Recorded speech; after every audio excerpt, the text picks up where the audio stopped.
Hi guys, and today I'm back, but it's for Theory, and I just literally saw the new trailer for the FNAF VR game, so that will have to come on at some point, but that's not important for now.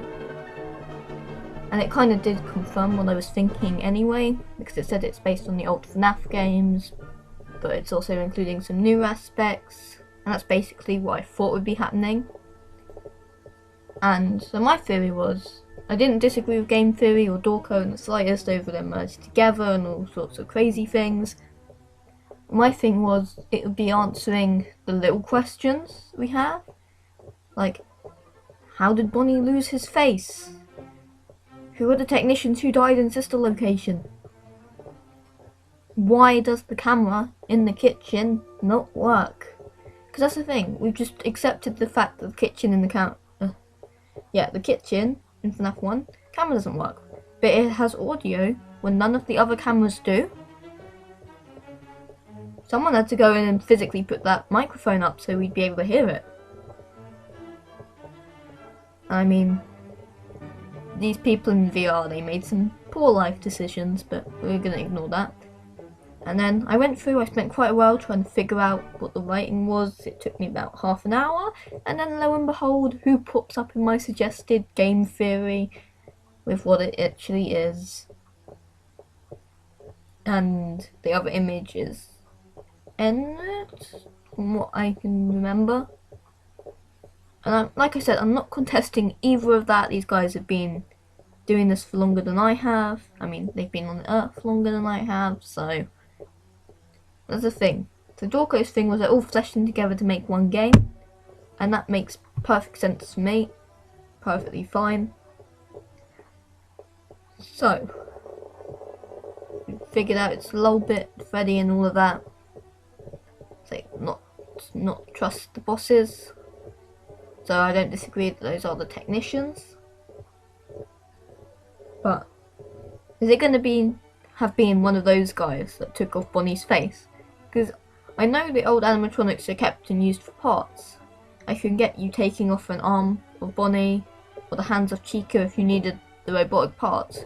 But what's the point of the face? No animatronic has that face besides Bonnie, for obvious reasons. And we know Bonnie's missing an eye in like the teaser that's going to pop up. And another thing that's been bothering me quite a lot since Sister Location all those years ago is, how did they know they needed to scoop someone and hide inside of them in order to escape? You'd only know that if you tried to escape beforehand, and we know they are connected. Can't remember who pointed that out all those years ago, but we know the places are connected. So what do we do if it turns out that Baby and the gang did try and escape and did end up in the FNAF 4 house? Which is where we find the person hiding in the cupboard. I believe it's the FNAF 4 house due to the bed. That's also popping up on screen now.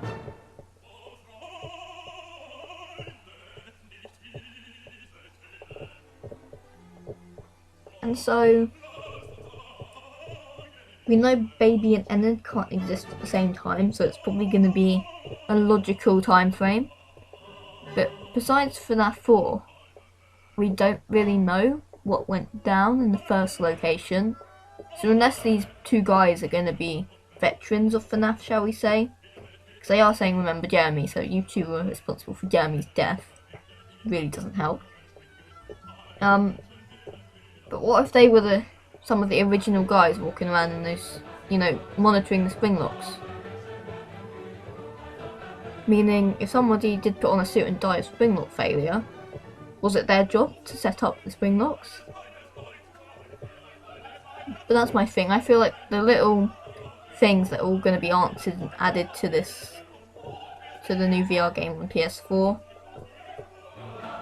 is in actual fact going to be just going to be maintenance guy's story, which what game theory said, but I don't dispute that. Okay, I said that for I don't know, said that a lot. But I'm not going to dispute that. But then we've also got to figure out, when do most, maintenance people work?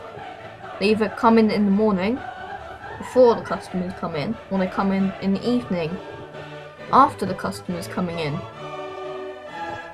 Like, we know the shift is 12 until 6, but let's face it, nobody turns up for work and is in the office, bang, 12 AM, without actually arriving there beforehand. If you know what I mean. You physically have to turn up, get yourself ready, get yourself set up, get your coffee, turn your fan on. So, okay. So what if the night guards, Jeremy, is friends with the two maintenance guys? You'd show up a bit early for work, have a chat with your mates. So it's not completely ridiculous. They are saying something got in, but they're not saying what got in. Thing. Game theory's thing is it's entered, and that got in. But what else can get in? My thing would be, is it actually Springtrap? Because I know they salvaged Springtrap, but as we've seen in Fazbear's fight, where would you stick Springtrap? Logically, there's logically no place to actually put, Springtrap. Thinking about it, they have no case for him, but he wanders the establishment, and we know it's basically just a horror maze. So, where is Springtrap? And I also believe Jeremy's FNAF 2. So unless something got in FNAF 2, then everyone's the same guy, so this also gets complicated. But from what I could see on that new VR trailer, go check it out, it just seems kind of strange, because it's saying based on like the old FNAF games, based on the original FNAF games, but that just makes me think there will be more of them. And it says it's not recommended for young kids, so VR's fun, man. VR's fun. And it said coming soon. And you know when companies say coming soon, and then they mean like it's coming in like 8 months. Because it's a horror game, my thing would be the coming soon to actually mean around September, October time. I could be completely wrong, but September, October, Halloween, sales, you'd think sales for horror games would actually go up, because I know that's the top time for horror movies. Thinking about it, so one of the top times for horror movies to be released is October. So yes. And now I'm going to move on to what else is going on. The rest of this section of audio is now being recorded about 3 days after the first one, so the trailer's up, there's another poster up for FNAF VR, but that's not important right now. The point is, I'm going to be branching out into other games that's not just Five Nights at Freddy's or Minecraft, which I'm sure all of you are going to be quite happy to hear. I now have a Game Jolt and an itch.io account, so yeah. So I'll be moving out and being able to play other games that aren't just limited to one area of one website. I should hopefully be beating up a giant owl in FNAF World soon, and also getting back to Minecraft if everything goes correctly. And yeah, I should be, getting some more videos out, getting back into at least 1 or 2 a week. I'm sorry this video has taken so long to come out, but the world is what the world is, and things happen, people get busy, which I'm sure you guys all understand. We're all human.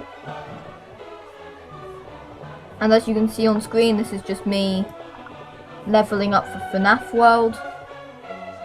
Freddy's really slow walk. Freddy, what are you doing, man? But also, I've been thinking of doing kind of reactions to things like FNAF animatics, and obviously I'll have to mute the sound, which is unfortunate. But also drawing some images, not necessarily just to do with FNAF or horror, but just showing them off, see what they can do. The amazing thing I know now is that itch.io and GameJolt have more free games than Steam does, and given I'm running on quite a low budget, if you guys couldn't already tell, that's incredibly helpful to me. And it also means that every game can have its own video, which I think every game deserves. Whether it's good or it's bad, I can at least, you know, spend 8 minutes on it. Come on, that's enough for a video. I can at least spend 8 minutes. But for now, I'm gonna sign off this audio, and you can just watch me doing the rest of this FNAF world, accompanied by Beethoven's Ninth Symphony. So, bye-bye. And also, I'm about to be a kind of stupid in this footage, so yeah.